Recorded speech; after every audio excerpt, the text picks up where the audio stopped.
L'armée du Mali, l'armée d'un peuple, d'un but, d'une foi. Le Mali vient de loin. Le Mali est une vieille nation avec des civilisations ancrées. Le Mali a connu des difficultés, des crises et a fait face à son destin. Ce n'est pas un mot, une rhétorique que je... La violence est condamnable à tout égard. Mais ces hommes et ces femmes ne doivent pas se rabaisser jusqu'à ce niveau, vouloir du mal pour son pays. Nous avons connu ces officiers qui sont aujourd'hui au pouvoir au Mali. C'est des officiers qui se sont battus, qui se sont battus et qui ont été même faits prisonniers dans ce pays-là. Et qui sont revenus et qui veulent libérer ce pays. Nous avons une triptitude dans ce pays. La triptitude du Mali dit quoi? À chaque fois qu'il y a des coups d'État, respecter la souveraineté de ce pays-là. Il faut laisser au Mali le libre choix de ses partenaires. Il faut aussi prendre en compte le respect des Maliens. Et depuis, on a une montée en puissance de l'armée, la libération de Kidal. On a des actions de paix qui rassemblent le peuple malien. Nous sommes en difficulté et ce pays se bat. Il se battra. Il se battra et c'est pas par le fait de deux hommes qui ne sont pas d'accord, qui sont en majorité, qui sont en minorité, qui ne peuvent pas se réclamer de cette nation qui insulte, qui injurie son pays. Mais pourquoi, dans ces cas, j'ai honte pour vous.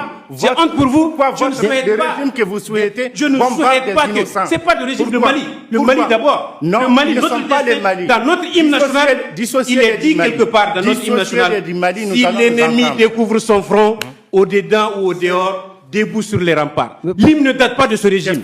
L'hymne date de 60 Il n'y a pas de problème, Touareg au Mali. Mohamed Agamani a été Premier ministre dans ce pays. Il y a plusieurs Touaregs qui sont dans le gouvernement.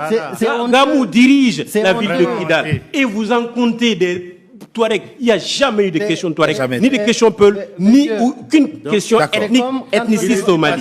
Donc on ne peut pas résumer les préoccupations, la problématique. Ils ne me laissent pas parler, alors qu'en réalité, je vous ai écouté. Je vous ai écouté dire des propos diffamatoires. Je vous ai écouté avancer sur un terrain d'injure de votre pays. Et j'ai honte pour vous. Et j'ose imaginer que vous allez regarder le peuple en face, répéter ces propos-là. Vous qui tuez le peuple. Il faut qu'on soit sérieux dans ce pays. Oui, bien sûr. Il faut vraiment, quand on parle du Mali, c'est pourquoi j'ai mal au cœur. J'ai mal au cœur. Le Mali n'a jamais sorti de vraies informations. Des hommes et des femmes qui prennent leur pays pour que du moins que rien.